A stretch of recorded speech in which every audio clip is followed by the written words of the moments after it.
Hi friends, welcome back to Frolics and Finds. Today's video is going to be about me thinking aloud, me sharing my hydrangea, and my two dogs.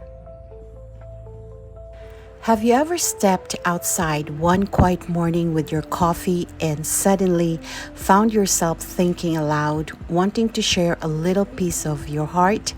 Well, that's exactly what happened to me today.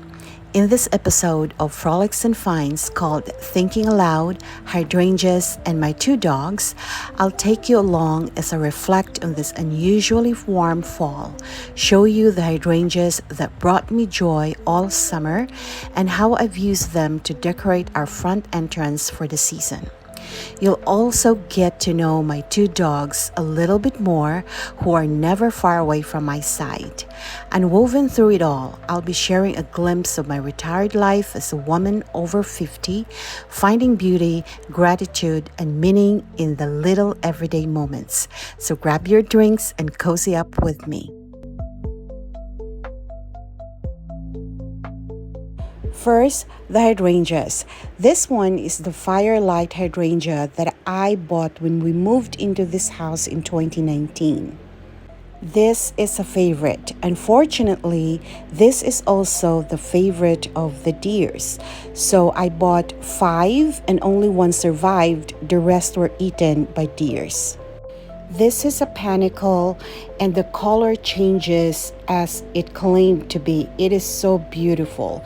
The blooms also, the heads are large blooms, so these are really great for cutting them as fresh arrangement and also using them in a dried arrangement.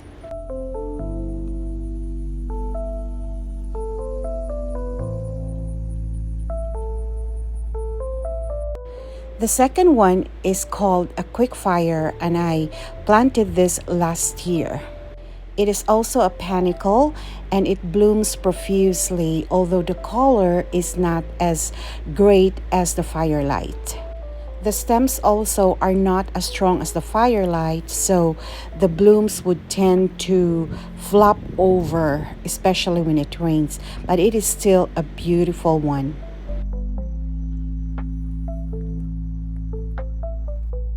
I only have 3 hydrangeas and this is the third one. This one came with the house when we purchased it in 2019. And I believe this is a limelight hydrangea, although I'm not really sure. But I have enjoyed and used this so tremendously for the past 5 years. I use it as fresh cut flower arrangement or dried arrangement as well. This year, because of the heat, the rain, and the humidity, I wasn't able to perfectly time the collection of the blooms, so I didn't get to have any arrangements at all. But even with the tired looking and spent blooms of all my hydrangea in the house or in my property, I still was able to make use of them by cutting them and using them including them in my front entrance fall arrangement. You can never go wrong with hydrangea. You can use them fresh in pots, in vases, or even you can elevate your wreath for fall using dried hydrangeas.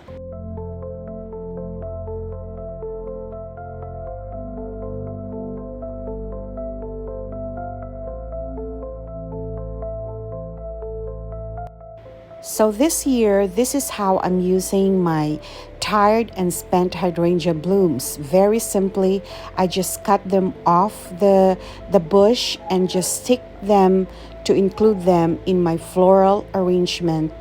And this case, it is in the front entrance of my house.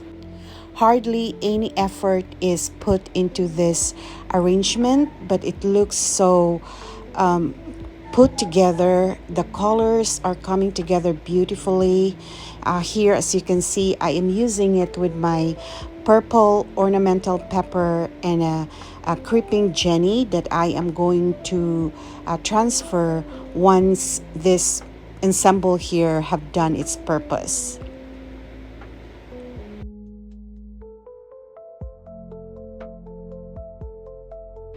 These berries here are from an iris plant that I have at the front of my house.